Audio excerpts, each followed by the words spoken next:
Thanks for tuning in. My name is Neka, and I just recently got back from a 2-week vacation to Lagos, Nigeria, hence the glow. Can you see this glow?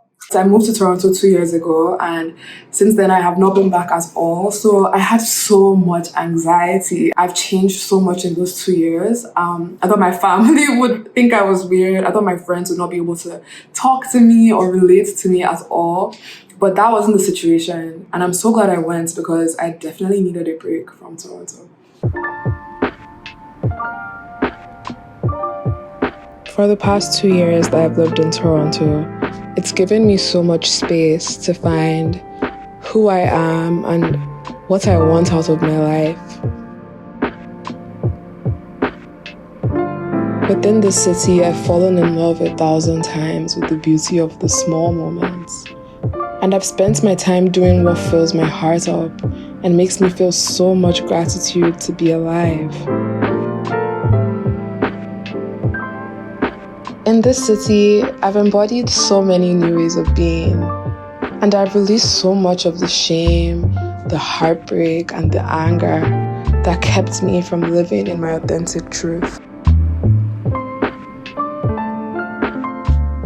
But recently, I've been feeling this stagnancy in my personal life and also in my career goals. Like this YouTube channel I've tried to start 1,000 times. It just hasn't felt aligned, and I haven't felt inspired. So I decided that it was time to seek inspiration elsewhere. And Lagos was definitely what I needed.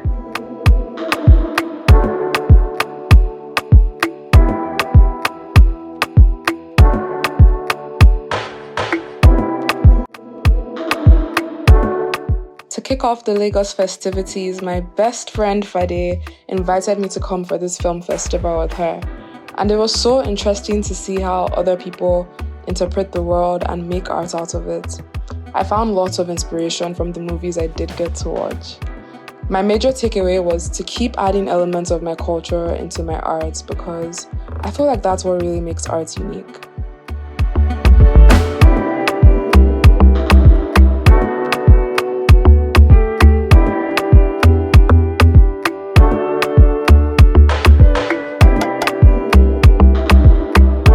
While I was home, I did a lot of reflection between my present self and my past self, and just looking at how I navigated life in Lagos when I was younger and when I was growing up, and obviously a bit more insecure, and now when I'm older and I have a stronger sense of self. And it was just interesting to sort of see how younger me depended on external validation to feel worthy and to feel good in life. I actually did not know who I was for a majority of my life because I based my worth on how others saw me. If someone said I was beautiful, then I was beautiful. If someone said I was ugly, I was the ugliest thing on earth. If someone said I was boring, I was a loser, I became that. I really absorbed what my environment told me I was, and I never for 1 second asked myself, who do you want to be? Who do you feel you are? That was very damaging for a long time, and it took a lot of healing to get out of that mindset and out of this idea that my worth is dependent on what other people have to say about me. So the 2 years that I have been in Toronto, I was away from my safety net of all the people that I knew, all the people that I grew up with. So for the first time, I was really on my own, and I had to start asking myself, who am I? Like, who am I actually? Like, I don't even know myself. When I began to do that work, to begin to understand myself, I just realized that so much of the ways I used to behave when I was younger was actually not things that I enjoyed doing. So I decided I was not going to put myself in any situations that would make me even slightly uncomfortable. I was not going to go for any events that didn't really make me feel like myself or feel like I was in my power. So I made that conscious decision, and it paid off so much because instead of experiencing the FOMO I used to feel, FOMO is the fear of missing out. Younger Neka experienced that all the time. But older Neka, present moment Neka, was experiencing JOMO instead, like this intense joy of missing out, because it was almost as if it wasn't necessarily me missing out, but it was more so me being conscious about where I put my energy and what I was doing.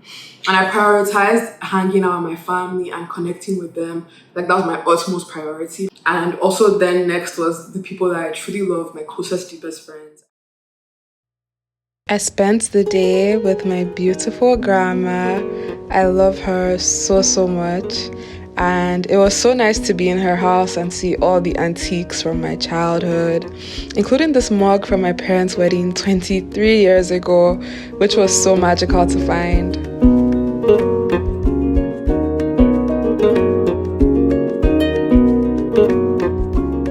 So my grandma prepared me a sweet vegan lunch, a wedu soup and stew, which are traditional Nigerian soups. And currently I'm just remembering how good they tasted. So, so yummy.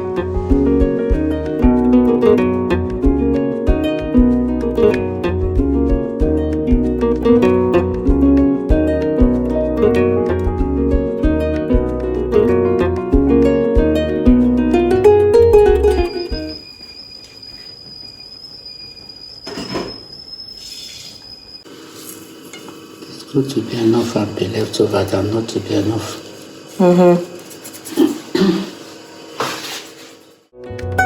My grandma also prepared some eba for me to eat with my wedu soup and stew, and it was just the perfect combination of flavors. It was so delicious, and I definitely will be creating this recipe at home because I want to incorporate more Nigerian eating into my vegan diet for sure. It's so simple to make, and honestly, it reminded me of all the Nigerian dishes I used to eat, love, and enjoy before I went vegan.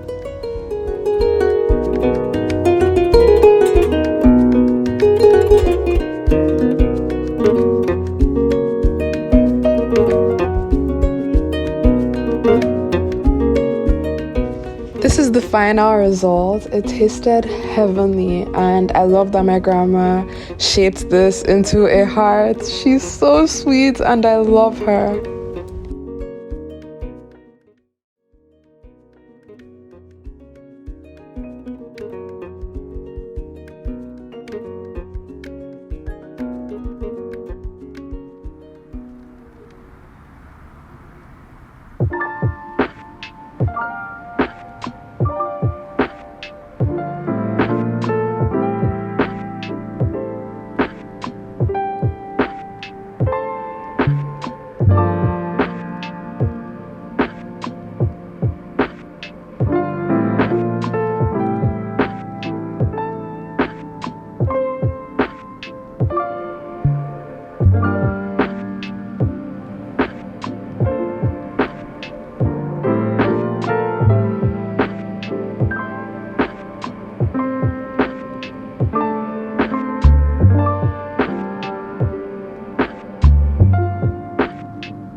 Trip was perfect for all the right reasons because it was really a time to observe myself in an environment that I wasn't used to and to see the things that were kind of underneath the surface that I hadn't yet worked through. So a lot came up, and I'm going to share a few things that I learned about myself. And I think the first thing was about comfort zones. So while I was in Lagos, this YouTube video popped up on my timeline, and it was all about discipline. It was all about how to cultivate more discipline in your life. Our brains understand places that they've been to, and they want to choose experiences that they understand, that they're familiar with. So when you're trying to be disciplined in something new, something completely different from what you're used to, your brain is going to resist because it doesn't have any data, it doesn't have any thing to go off of, any experiences to determine whether this is a safe thing you're moving towards. So really the goal in life for me right now is to just get so comfortable with discomfort, to keep doing the things that make me uncomfortable, because those are the places where the change is. That's where I find my growth. That's where I find my growing edge. And I've been practicing that every day. I've been showing up for my yoga and meditation every day. I've been working out. I've been eating healthy. I just keep telling myself, stay with the discomfort, keep finding that discomfort, keep chasing that discomfort. And I don't know what it is about being home that message sunk in so deeply, but I really internalized that when I was there. And I guess it's also because to an extent, the trip in itself was not fully comfortable. I was out of my comfort zone. I feel like when you're with your family, like, just really for me, I just want my parents to be proud of me and to accept and love me. But I'm still my own person, and I know that they do love me and accept me totally. But I'm also different from them in the ways I behave and in the ways I look at life. And I found myself getting so triggered by things they'd say that would really not really mean anything, but I was just getting so offended by nothing. And I realized that I was kind of victimizing myself mentally. I was telling myself like, oh, you're the outsider here, that everyone is different from you in this family and you're the weird one, you're the black sheep, like just different things I was telling myself. And it kind of put me in survival mode when I was home. So I was extra sensitive to everything my family was saying because I felt like I have to defend myself. Nobody can, nobody can disrespect me. But no one had treated me that way. It was all in my head. I also realized that I was putting myself into this outsider box because I hadn't learned how to unconditionally love and accept my family in the way that they've always unconditionally loved and accepted me. And when this insight came, I was just observing my family and realized that my dad is completely different from my mom. And my mom is completely different from my brother. But there's a synchronicity there because they accept each other anyway. But what makes family family is that unconditional love and acceptance for just who everyone is and for everyone's unique differences.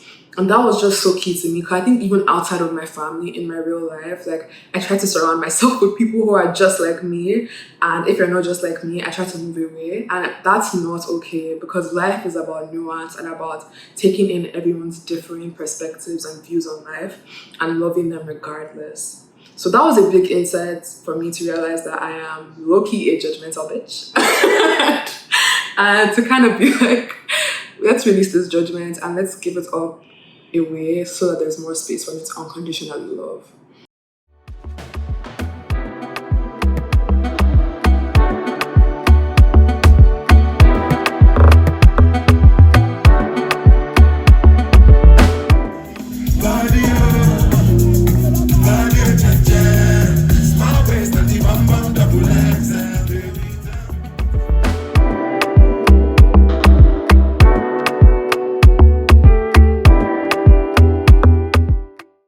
Thank you so much for coming on this journey with me back into my motherland, back into the space of healing and of love. And my prayer for you is that you find some drip drops of unconditional love in your day and you just find the ease and the stillness that lives within you. Till next time, bye.